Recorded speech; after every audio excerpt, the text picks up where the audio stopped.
এবং রয়েছে রামনগর এইচএস স্কুলের প্রধান শিক্ষক শ্রী। আমরা পরম্পরাগত ঋষা এবং পুষ্প শুভেচ্ছার মধ্য দিয়ে অতিথিদেরকে বরণ করে নিলাম।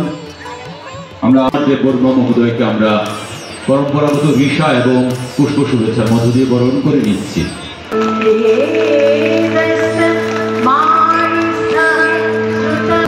Khudiram Basu English medium HS school উদ্বোধন হয়ে গেল। ওখানেও দর্শকরা রয়েছে, সরাসরি এই অনুষ্ঠান দেখতে পাচ্ছে। Srikanta academy English medium HS school, Darugamura high school English medium, Barkathalia HS school. আবারও অতিথিদের ডক্টর মানিক শাহ মহোদয়কে করতালির মাধ্যমে এই সুন্দর মুহূর্তকে মনের মণিকোঠায় আমরা ধরে রাখবো।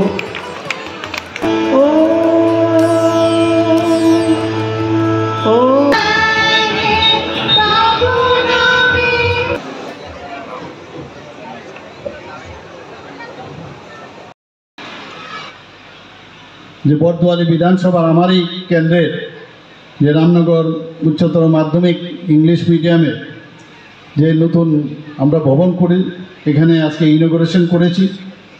সিমনা বিধানসভার আমাদের মাননীয় বিধায়ক এবং মাননীয় মন্ত্রী ওই এলাকার, উনিও ওনার কথা বলেছেন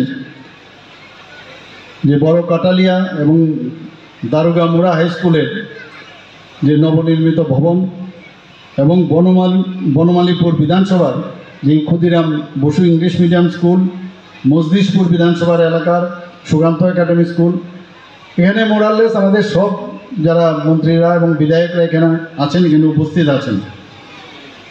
এই 5টি বিদ্যালয়ে যে আমরা এখানে আজকে ইনগরেশন করলাম, তার ইনফ্রাস্ট্রাকচারের জন্য প্রায় 8 কোটি 70 লক্ষ টাকার উপরে আমাদের খরচ হয়েছে। গত 22শে এপ্রিল 2025-এ কিছুদিন আগে আমি আমতলী উচ্চতর মাধ্যমিক বিদ্যালয় প্রাঙ্গণে, সেখানেও আমরা 6টা বিদ্যালয়ে, সেখানে ফিজিক্যালি একটাতে ছিলাম, বাকিটা ভার্চুয়ালি আমি ইনগ্রেশন করেছি। সেখানেও প্রায় 27 কোটি টাকার উপরে আমাদের যে সেখানে ইনফ্রাস্ট্রাকচার করতে গিয়ে সেখানে খরচ হয়েছে।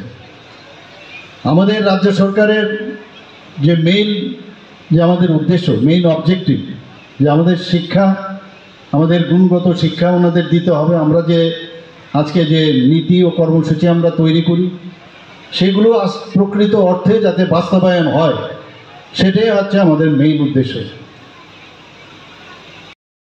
স্কুলের ছাত্রছাত্রীরা যখন স্কুল থেকে আসবে, ওনারা আশা করবেন যে এই স্কুলে যখন যাব, সেখানে গিয়ে আমাদের যারা টিচাররা আছেন সেখানে ভালোভাবে আমাদের পড়াবেন এবং প্রপার শিক্ষক সেখানে অ্যাভেলেবল আছে।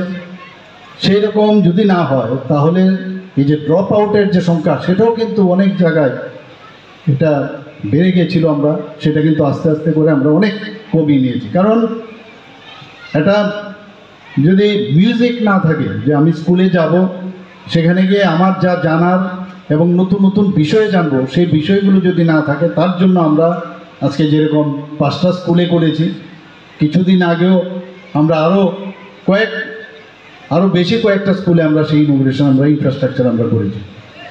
এখন ইনফ্রাস্ট্রাকচারের সাথে সাথে আমরা এখানে আমার পূর্ববর্তী বক্তা বলেছেন যে টেটের মাধ্যমে আমরা কোয়ালিটিভ টিচারও আমরা কিন্তু এর মধ্যে আমরা নিয়োগ করছি। ধাপে ধাপে আমরা টেটের আরও পরীক্ষা আমরা আগামী দিনেও নেব এবং তাতে করে টিচার যখন ভালো হবে, তো ন্যাচারালি স্টুডেন্টরাও ভালো হওয়াটা নিশ্চিত। আমরা মাঝে মাঝে, আমি নিজেও মেডিকেল কলেজের টিচার ছিলাম, অনেক সময় কোনো স্টুডেন্ট যদি ভালো রেজাল্ট করে, তখন কিন্তু credit goes to the teacher. আবার যদি খারাপ রেজাল্ট করে, তাহলেও discredit goes to the teacher. কাজেই এখানে আজকে যে 5টা স্কুলের যারা টিচারগণ আছেন, যেহেতু ইংলিশ মিডিয়াম আমরা করেছি, আমরা চেষ্টা করছি ইংলিশ মিডিয়াম স্কুল তো আমরা করব, কিন্তু ইংলিশ যে ব্যাকগ্রাউন্ড যাদের আছে, সেই ধরনের টিচার সেখানে দেওয়া। মাঝে মাঝে আমাদের কাছে খবর আসে যে এখানে তো ইংলিশ মিডিয়াম আপনারা দিয়েছেন, কিন্তু সেখানে দেখা যায় যে বাংলা মিডিয়ামে পড়াশোনা করাচ্ছে। কারণ টিচাররা যে ব্যাকগ্রাউন্ড থেকে আসে অনেক সময় দেখা যায় যেহেতু টিচারদের একটা ঘাটতি আছে। তো আমরা এখন আস্তে আস্তে করে চেষ্টা করছি যাদের ইংলিশ ব্যাকগ্রাউন্ড আছে সেখানে ইংলিশ মিডিয়াম স্কুলে সেই ইংলিশ ব্যাকগ্রাউন্ডের টিচার দেওয়া, তাতে করে তাদের কমিউনিকেশনের যে বিষয় থাকবে সেটাও অনেক স্ট্রং হবে। করতে হবে, একটা জায়গায় বসে থাকলে চলবে না। এবং এখন যেহেতু আমাদের প্রযুক্তির যুগ, সেই প্রযুক্তির মাধ্যমেও নিজেকেও যেমন আপডেট করা যায় এবং সেইভাবে কিন্তু শিক্ষাও দেওয়া যায়। স্টুডেন্টরাও কিন্তু অনেক, আমি যদি মনে করি স্টুডেন্টরা আমার থেকে কম জানে তাহলে কিন্তু এটা ভুল হবে। এখন স্টুডেন্টরাও কিন্তু এমনভাবে আপডেট থাকে যে ক্লাসে যাওয়ার আগে এক তো বইয়ের মাধ্যমেও করে, আবার যে সোশ্যাল মিডিয়ার ইন্টারনেটের মাধ্যমে তাদের অনেক সুবিধা হয়ে যায়, অনেক কিছু জানায়। তো সেইভাবে যখন আমরা সেই শিক্ষাদান করব, তো টিচাররাও কিন্তু, স্টুডেন্টরাও কিন্তু টিচারদের মনে রাখবে যে এমুক টিচার ছিল আমার বায়োলজির টিচার, আমরাও অনেক টিচারদের এখনও মনে রাখি। কাজে নিজেকে যারা টিচার হয়েছে সেদিনও আমি যখন এই টেটের যারা এবার উত্তীর্ণ হয়েছেন তাদের অফার বিলির সময় আমি বলেছি যে ভগবান আপনাদের কিন্তু সেই সুযোগ দিয়েছে, আপনারা কিন্তু আগামী দিনে এই যে স্টুডেন্টগুলো আছে তাদের যে সত্যিকারের মানুষ তৈরি করা, দেশের যে নেক্সট যে জেনারেশন হিউম্যান রিসোর্স প্রকৃত অর্থে তাদের তৈরি করার আপনাদের হাতে ভগবান আপনাদের সেই সুযোগ দিয়েছে। সেই সুযোগ আপনারা কিন্তু অবশ্যই সেটার ব্যবহার করবেন। আমাদের যে এডুকেশন ডিপার্টমেন্টে যারা এতদিন ধরে অবহেলিত ছিল, দরিদ্র যারা সংখ্যালঘু শ্রেণীর, যারা মহিলা, তাদেরকে যাতে এডুকেশনের আওতায় আনা যায় সেই উদ্দেশ্যে আমাদের কাজ করে চলছে। আমাদের বিভিন্ন ছাত্রছাত্রীরা যারা আছেন তাদের স্কলারশিপ এবং ঋণ ইত্যাদির মাধ্যমে আর্থিকভাবে আমরা তাদের সাহায্য আমরা করছি।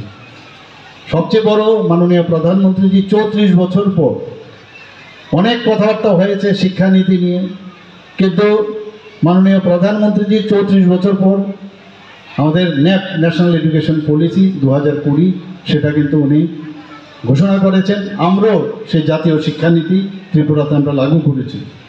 আমরা সবাই জানি যে শিক্ষা আমাদের যে কোনো জাতির, আমরা এখানে মেরুদণ্ডের কথা বলা হয়েছে, অগ্রগতির মেইন যে সেটা হচ্ছে আমাদের শিক্ষা, প্রধান সোপান। তো আমাদের কাছে কোনো অবস্থায় সেটাকে নেগলিজেন্সির কোনো স্থান নেই। আমাদের যে প্রায়োরিটি সেক্টর, আমাদের প্রথমেই আসে শিক্ষা এবং আমাদের হেলথ এবং এগ্রিকালচার এবং অন্যান্য সমস্ত দপ্তর। কিন্তু আমরা কোনো অবস্থায় কোনো ডিপার্টমেন্টকে খাটো করে দেখছি না, সবকটাই কিন্তু আমরা ইম্পর্টেন্টের সাথে গুরুত্ব দিয়ে দেখছি। যে কারণে আমার পূর্ববর্তী বক্তা মাননীয় মন্ত্রী সুশান্ত চৌধুরী বলেছেন যে আমরা সব দিকে কিন্তু এখন ন্যাশনাল লেভেলে আমাদের বিভিন্ন প্যারামিটার আমরা পুরস্কৃত হচ্ছি। এখানকার এখন যারা স্কুল ছাত্রীরা আছেন তারা হয়তোবা এই বিষয়গুলো জানেন না, কিন্তু ইতিহাস কোনো অবস্থায় ভোলা যায় না। আমাদের মনে আছে যখন স্কুলে আসতাম তখন যে অবস্থা ছিল স্কুলের পরিবেশ, স্কুলে গিয়ে কখন যে বোমা পড়বে আর কখন যে স্কুলে পড়াশোনার ব্যাঘাত ঘটবে সেই নিয়ে আমরা চিন্তিত ছিলাম।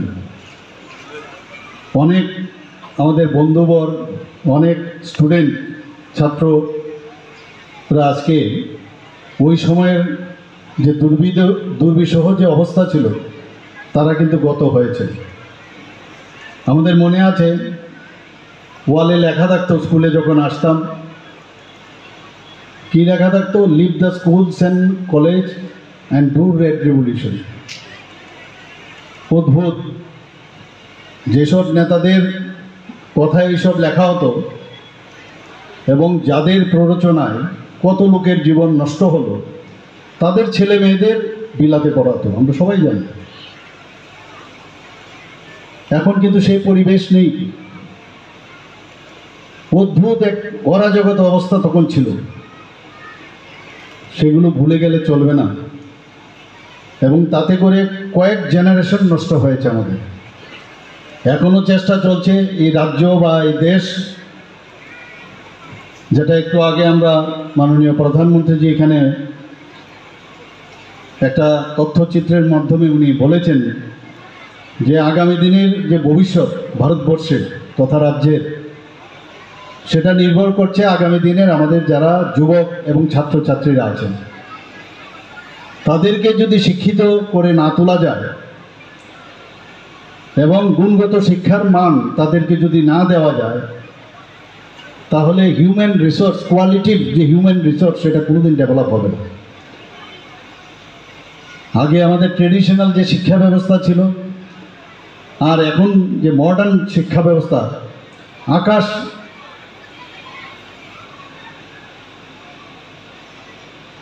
একটা বিরাট একটা ডিফারেন্স এখন চলে এসেছে রয়েছে। যেই লক্ষ্যে আমরা মাননীয় মুখ্যমন্ত্রীর নেতৃত্বে তথা শিক্ষামন্ত্রী ওনার নেতৃত্বে আমরা কাজ করছি, আমাদের আজকে বিচার করতে হবে যে আমরা কোন জায়গায় ছিলাম শিক্ষাক্ষেত্রে আর বর্তমানে আমরা কোন জায়গায় দাঁড়িয়ে রয়েছি। একটা সময় ছিল যখন বিদ্যালয়গুলোর ভগ্ন দশা, পরিকাঠামোর অভাব, বিদ্যালয়ে কোয়ালিটি এডুকেশন যেটা প্রদান করা হতো না, শুধু দলবাজি, ক্যাডারবাজি, এভাবে রাজ্যের শিক্ষা ব্যবস্থাকে পঙ্গু করে দেওয়া হয়েছিল। মাননীয় প্রধানমন্ত্রী মোদীজির দিক নির্দেশনে এবং আমাদের যোগ্য মুখ্যমন্ত্রী প্রফেসর ডক্টর মানিক সাহার নেতৃত্বে বর্তমানে শিক্ষা দপ্তর যে লক্ষ্যে আমরা কাজ করে চলেছি, তার প্রতিফলনও আমরা তার মাধ্যমিক এবং উচ্চ মাধ্যমিকের ফলাফলে আমরা লক্ষ্য করতে পেরেছি। এবং এতে করে আমরা দেখলাম 88% বেশি হায়ার সেকেন্ডারিতে পাস, 86% বেশি আমাদের মাধ্যমিকে সেখানে পাশের হার। এবং এটা প্রমাণ করে যে বর্তমানে সারা ভারতবর্ষের অন্যান্য রাজ্যগুলোর সঙ্গে পাল্লা দিয়ে আমাদের রাজ্য ত্রিপুরা মাননীয় মুখ্যমন্ত্রীর নেতৃত্বে শিক্ষা ব্যবস্থায় আমরা অনেকটাই এগিয়ে গেছি। আমাদের এবারকার বাজেটেও মাননীয় মুখ্যমন্ত্রী ঘোষণা করেছেন, অর্থমন্ত্রী ঘোষণা করেছেন মুখ্যমন্ত্রীর নির্দেশে যে প্রতিযোগিতামূলক পরীক্ষায় সারা দেশের ছাত্রছাত্রীদের সঙ্গে আমাদের পাল্লা দিতে হবে। একটা সময় ছিল যখন অল ইন্ডিয়া লেভেলের সার্ভিসের পরীক্ষাগুলোতে আমাদের ছেলেরা আমাদের মেয়েরা বসতে সেখানে ভয় পেত, কারণ ভার্নাকুলার মিডিয়াম থেকে, সাধারণ বিদ্যালয়গুলো থেকে এই ছাত্রছাত্রীরা তাদের যে লেভেল অফ কনফিডেন্স সেটা তাদের ছিল না। তাই প্রতিযোগিতামূলক পরীক্ষায় বসে, সর্বভারতীয় পরীক্ষায় বসে তাদের সফলতা সেখানে বেশি একটা আসতো না। কিন্তু আজকে আমাদের যে বাজেট মাননীয় মুখ্যমন্ত্রীর নির্দেশে পেশ করা হয়েছে, তাতে আমাদের প্রত্যেকটি মহকুমায় স্পেশাল কোচিং দেওয়ার ব্যবস্থা সেখানে ঘোষণা করা হয়েছে এবং তার জন্য কয়েক কোটি টাকা বরাদ্দ রাখা হয়েছে শিক্ষা দপ্তরের তরফ থেকে। এবং আমাদের সদর মহকুমাতে যেহেতু বড় মহকুমা, তাই 2টি কোচিং সেন্টার সেখানে রাখা হবে, যাতে করে নিট যারা মেডিকেলে এন্ট্রান্স দিতে চাইছে, যারা ইঞ্জিনিয়ারিং এ এন্ট্রান্স দিতে চাইছে, জেই মেন্স বা সর্বভারতীয় পরীক্ষায় যারা বসতে চাইছে হায়ার সেকেন্ডারি এক্সামিনেশনের পরে, তাদের স্পেশাল কোচিং এর ব্যবস্থা করা হবে সম্পূর্ণ বিনামূল্যে। এটা রাজ্য সরকার আমরা ঘোষণা করেছি মাননীয় মুখ্যমন্ত্রীর নির্দেশে। আমাদের মাননীয় অর্থমন্ত্রী তার বাজেট ভাষণে সেটা উল্লেখ করেছেন। বন্ধুরা, উদ্দেশ্য কি? যে আমাদের রাজ্যের ছেলেমেয়েরা যারা তিমিরে ছিল বিগত দিনে, তাদেরকে সেই অন্ধকারের কানাগুলি থেকে বের করে এনে, যেটা স্বামী বিবেকানন্দ বলেছিলেন, education is the manifestation of perfection in a man. শিক্ষা মানুষকে সম্পূর্ণতা এনে দেয়। শিক্ষা ছাড়া কোনো অবস্থাতেই একটা জাতি এগিয়ে যেতে পারে না, একটা রাজ্য এগিয়ে যেতে পারে না, একটা দেশ এগিয়ে যেতে পারে না। তাই আজকাল সারা ভারতবর্ষে, সারা পৃথিবীতে দেখবেন যে হিউম্যান রিসোর্স, মানব সম্পদ, সেই মানব সম্পদকে উন্নত করার সমস্ত পরিকল্পনা সেই দেশগুলো, উন্নত দেশগুলো গ্রহণ করছে। আমাদের প্রধানমন্ত্রীর নেতৃত্বে ভারতবর্ষ গ্রহণ করেছে এবং তার প্রতিফলন আমাদের রাজ্যেও আমরা দেখতে পাচ্ছি। মাননীয় মুখ্যমন্ত্রীর সেখানে দিক নির্দেশে মাননীয় মুখ্যমন্ত্রীর যোগ্য নেতৃত্বে, মাননীয় মুখ্যমন্ত্রীর নেতৃত্বে সব থেকে বড় দপ্তর, তার হিউম্যান রিসোর্স বা ম্যান পাওয়ার সব থেকে বেশি, the biggest one, elementary education বলুন, সেকেন্ডারি এডুকেশন বলুন, হায়ার এডুকেশন বলুন, সবগুলো যদি আমরা যোগফল করি তবে কর্মচারীর সংখ্যা 30,000-এর উপর ছাপিয়ে যাবে। তো এই যে সংখ্যাটা আমাদের রাজ্যের উন্নয়নের ক্ষেত্রে একটা বিশাল ভূমিকা পালন করবে এবং আগামী দিনে আমাদের সরকার, আমরা সেই দিশায় কাজ করছি মাননীয় মুখ্যমন্ত্রীর নির্দেশে। আমি যারা আজকে এখানে উপস্থিত আছেন, বিশেষ করে এই বিদ্যালয় স্থাপন হয়েছে, আমরা দেখেছিলাম বিগত সরকারের আমলেও যে বিল্ডিং উঠেছে কিন্তু শিক্ষক স্বল্পতা রয়েছে। আমরা কি দেখেছিলাম 10,323 কেন্দ্রীয় সরকারের গাইডলাইন তোয়াক্কা করা হয়নি, টেট বাধ্যতামূলক ছিল, সেই টেট বাধ্যতামূলক রক্তচক্ষু দেখিয়ে সেখানে কেন্দ্রীয় সরকারের যে গাইডলাইন সেখানে মান্যতা না দিয়ে নিজেদের মর্জি মতো দলবাজির উদ্দেশ্যে সেখানে ক্যাডারদেরকে ঢুকিয়ে দেওয়া হয়েছিল স্কুলগুলোর মধ্যে, এটা অধিকাংশ ক্ষেত্রে। আবার এমন অনেকও ছাত্ররা, শিক্ষকরা রয়েছেন যাদের যোগ্যতা রয়েছিল, কিন্তু আজকে কি হলো, যারা যোগ্যতা রয়েছে তারাও বঞ্চিত হলেন, আর যারা যোগ্যতা সেদিন দলবাজি করে ঢুকিয়ে দেওয়া হয়েছিল তারাও বঞ্চিত হলেন। যেটা আমরা দেখতে পাচ্ছি পশ্চিমবঙ্গের ক্ষেত্রে 26,000 টিচারকে সুপ্রিম কোর্ট সেখানে টার্মিনেট করার নির্দেশ দিয়েছে। আমাদের রাজ্যে 10,323 একটা বহু চর্চিত বিষয় ছিল। আমাদের সরকার, আমরা চেষ্টা করেছি মাননীয় মুখ্যমন্ত্রীর নেতৃত্বে, কিন্তু পরিষ্কারভাবে সুপ্রিম কোর্ট বলেছে এটা শিক্ষার ক্ষেত্রে এটা কোনোভাবে মেনে নেওয়া যেতে পারে না। কারণ শিক্ষা জাতির মেরুদণ্ড, জাতির মেরুদণ্ডকে যদি আমি সোজা রাখতে না পারি, শক্তিশালী রাখতে না পারি, সাবলীল রাখতে না পারি, তবে জাতি এগিয়ে যেতে পারে না, দেশ এগিয়ে যেতে পারে না, রাজ্য এগিয়ে যেতে পারে না। আজকে তাই টেটের মাধ্যমে গত পরশুদিনও মাননীয় মুখ্যমন্ত্রী 228টা অফার বিলি করেছে। ট্রান্সপারেন্ট পদ্ধতিতে স্বচ্ছ নিয়োগ নীতির মাধ্যমে শিক্ষকদেরকে নিয়োগ করা হচ্ছে, অফার বিলি করছেন মাননীয় মুখ্যমন্ত্রী প্রতিটি দপ্তরের। আবার সেটা নিয়েও অনেকে কটাক্ষ করে বলেছে যে মুখ্যমন্ত্রী, মন্ত্রীরা কিভাবে অফার বিলি করতে পারে। আমরা যোগ্যতার নিরিখে স্বচ্ছ নিয়োগ নীতির মাধ্যমে আমরা অফার বিলি করছি, আমরা দলবাজি করে অফার বিলি করি না, বা আমাদের এই সরকার, আমাদের মোদিজির সরকার বা মাননীয় মানিক শাহর সরকার দলবাজি করে কখনো অফার বিলি করে না। তাই প্রতিটি চাকরির ক্ষেত্রে স্বচ্ছতা বজায় রেখে রয়েছে বলেই কোনো কোর্ট কেস হচ্ছে না, সুপ্রিম কোর্টে যাচ্ছে না, অকালে কারোর চাকরি হারাতে হচ্ছে না। এবং আমাদের সরকার মাননীয় মুখ্যমন্ত্রীর নেতৃত্বে যতদিন থাকবে, আমাদের স্বচ্ছতা বজায় রেখে ত্রিপুরা রাজ্যে যোগ্যদের জন্য আমরা সরকারি চাকরির ব্যবস্থা করব প্রতিটি দপ্তরের মাধ্যমে। আজকে দ্ব্যর্থহীন ভাষায় এই অনুষ্ঠানের মধ্য থেকে আমরা সেটা ঘোষণা দিতে চাইছি।